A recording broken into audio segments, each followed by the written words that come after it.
wonderful meal.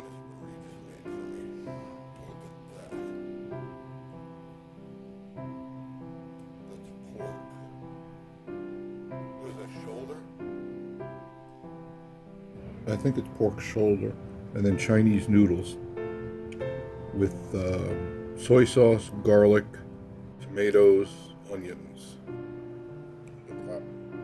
Really tasty. Really tasty.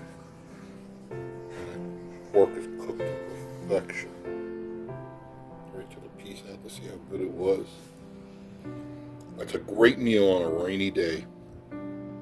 You could eat something like that.